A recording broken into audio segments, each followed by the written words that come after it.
চৰকাৰে কেইদিনমান আগতে কৰ্মচাৰীসকলৰ বাবে 3% মৰগীয়া বানচ ঘোষণা কৰিছে।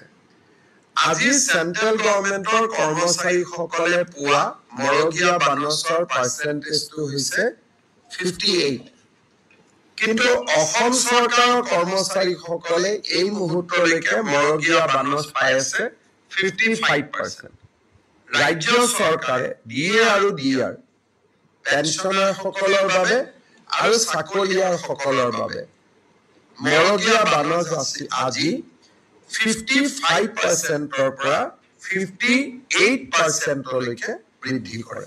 গতিকে ৰাজ্য চৰকাৰৰ কৰ্মচাৰীসকলে দৰমহাত 3% তেওঁলোকে এতিয়া মৰগীয়া বানচ হিচাপে তেওঁলোকৰ দৰমহা বৃদ্ধি হ'ব।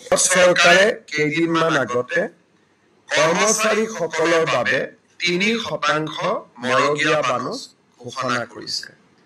আজি চেন্ট্ৰেল গভৰ্ণমেণ্টৰ কৰ্মচাৰীসকলে পোৱা মৰগীয়া বানচৰ পাৰ্চেণ্টেজটো হৈছে 58।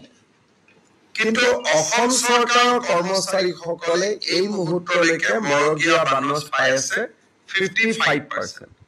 ৰাজ্য চৰকাৰে ডিএ আৰু ডিআৰ পেঞ্চনাৰসকলৰ বাবে আৰু চাকৰিয়ালসকলৰ বাবে মৰগীয়া বানচ আজি 55%ৰ পৰা 58%লৈকে বৃদ্ধি কৰে।